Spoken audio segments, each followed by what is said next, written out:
Hi, thank you for listening to Reverse Investment Channel. I'm Ji Yao. A couple centuries ago, Industrial Revolution freed the people from their farm with increases in productivity. Free market inspires creativity and rewards productivity. People are able to live the life they was never enjoyed before. The middle class was created and prospered. The living standards are growing at the fastest pace in all human history. But now, the middle class is shrinking. Where did the middle class go? The bar of the middle class has been lowered to make everyone happy. I remember when I was a kid, my grandpa was able to feed 10 kids as a working father, and my grandma didn't have to work. My grandparents had two big houses, one in countryside, another one in downtown. As my grandma reached her age to receive her Social Security checks, she told the Social Security people she was able to take care of herself, so they should give money to someone in need. And she told me not to be a social burden. There was the middle class it used to be. One single paycheck is able to put a roof over your head, food on the table, raise kids, and take care of themselves after retirement. Life wasn't easy, but my grandpa pulled through. But now, I wonder how many people can claim they are still in the middle class in the old standard.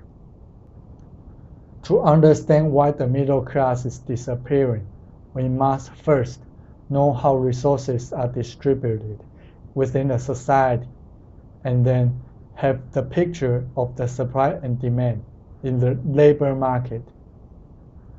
A society can enjoy so much it produces. So when someone is trying to put another layer into the system, the productivity will decrease. When government wants to impose a program into a system, it takes wealth away. Imagine a society of a baker. The baker makes, let's say, 5,000, and now the government comes in and decides to impose a program overwatching the baker. Now, the baker has to pay the overwatcher 1,500, so the baker only gets 3,500. But things don't stop here. In order to comply with the rules set by the government program, the baker has to spend half of the day writing documents of how the baker is complying with the rules. So now he's only making 1,000. It becomes so apparent a typical citizen make less than a government worker. The baker can choose either to raise price of the breads to maintain the 5,000 pay, or accept lower 1,500 pay. Eventually, every market participant will make the same decision. But either way, the real pay is still 1,500. So, 1. The worker receives a smaller pay, and 2. The worker pays a higher price. Over-regulations do make companies hire many people, but by the end of the day, these people are paid by other productive workers. The bigger the government gets, the smaller the people becomes. And when someone is trying to devote resources away from the system, it also takes wealth away. Our monetary and government policy is encouraging price speculations. They create incentives to speculate in the market by physically backing the market from defaults, and monetarily printing money and lowering the cost to speculate the asset's price.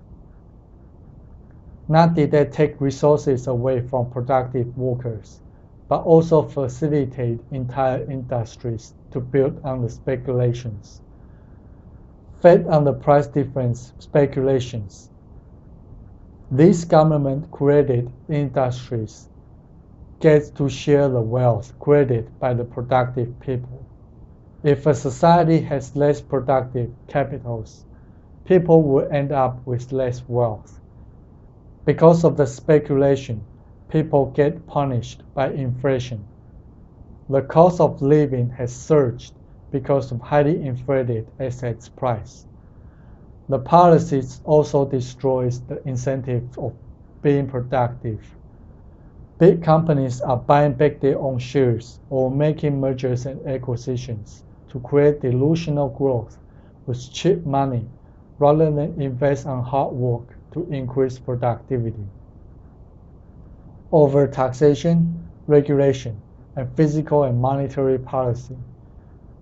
First, take the money away from workers, and second, increase the cost of living for workers. The balance of the supply and demand in the labor market is tilted to the supply side. Inflated assets price drive business to leave. With inflated assets price, business can sell properties for profits they will never be able to make. If we face the decision to receive 20 years of our annual salary to quit our job, I'm sure many of us will take the offer. Speculators buy a company just to sell at even higher price later on. Overtaxations and regulations not only drive companies out of business, but also prevent new business from entering. The government creates such a toxic environment for business. When risks outweigh the returns, companies are willing to relocate to less risky and inflated market for profits. A startup business decision is not only based on how much does it cost to start a business, but also the risks to run a business. If you ever plan to launch a productive company, you will know the cost is shining you away, and if you are not rich, you really can't afford to fail. That will wipe out everything you have and put you in debt. By the end of the day, more companies are leaving and less companies are starting. The market ends up with less competition, and human resources seem abundant. The underemployment rate stands at historically high, and labor market turns into employer market. To wrap it up, the salary is a function of the productivity. If the average productivity per worker is shrinking, so goes the middle class. If we walk down the same path as a society, we will never reverse the course. A free market and sound money will make the society prosper. Thank you for listening to Reverse Investment Channel. This is Chi Yao, signing out for now.